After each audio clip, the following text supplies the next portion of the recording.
Kita semua tahu bahwa harta SDA sumber daya alam kita yang namanya nikel dikeduk habis-habisan untuk membuat Tiongkok jadi raja baterai dunia, yang mana harta kita bisa habis tanpa memberikan keuntungan ke bangsa dan negara. Apa buktinya kalau nikel yang dikeduk itu tidak memberikan keuntungan? Buktinya kita saat ini masih cari hutangan bernegaranya. Bisik-bisik di sana-sini di warung kopi sudah jadi pembicaraan umum, namun pejabat yang melindungi perampokan tambang nikel itu terlalu kuat. Jadi tetap saja pengadukan terjadi dan pengiriman dilakukan besar-besaran tanpa kita tahu isinya apa yang dikirim tadi. Mau litium, fero besinya, apapun yang nempel ikutan yang jauh lebih berharga dari nikel, kita tidak tahu. Orang pejabatnya semua baru semua, bernegaranya mana ngerti sih beginian. Kita ilustrasikan. Kalau Anda pedagang, Anda mau beli barang pasti semurah-murahnya. Ingat ya, Tiongkok itu platform berpikirnya adalah pedagang. Jadi kalau beli sesuatu, selain minta harga murah, pasti minta bonus yang banyak. Dalam dunia tambang, pengedukan bahan baku ada di dalamnya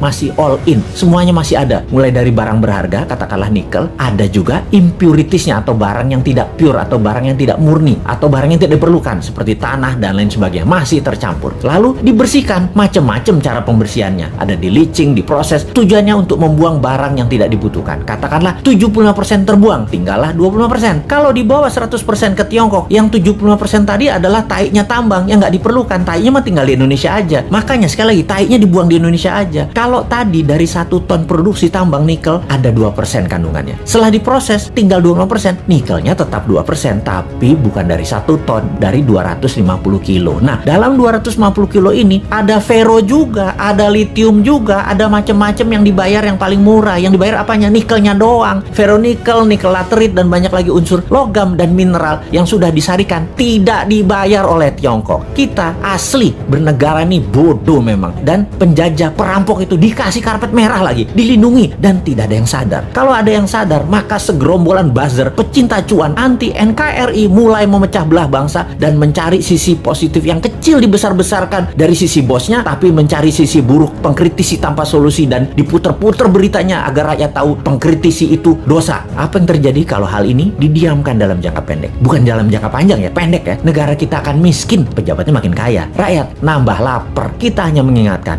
arahnya nantinya. Sebagai contoh sejarah kebodohan penguasa atas kelolaan sumber daya alam, kita mau kasih ilustrasi. Ada 3 negara yang akan kita pakai jadi contoh kali ini, yaitu Nauru, Venezuela, Zimbabwe. Fosfat oil business berliannya Zimbabwe. Nauru di tahun 1980-an, negara dengan 7.000 populasi adalah negara yang sangat kaya, bahkan negara terkaya di dunia. Nauru adalah salah satu negara di selatan Pasifik. Nauru menghasilkan fosfat, bahan baku untuk pupuk. Saking kayanya, semua warganya digratiskan untuk melakukan apapun, sampai keluar negeri dibayarin pemerintah, diongkosi. Dan ada joke di sana, dolar itu hanya toilet papers. Dan ini bukan kiasan, dipakai beneran untuk ngelap pantat beneran. Lalu hasil alamnya ternyata habis 20 tahun kemudian, dan Nauru saat ini menjadi sangat miskin ya.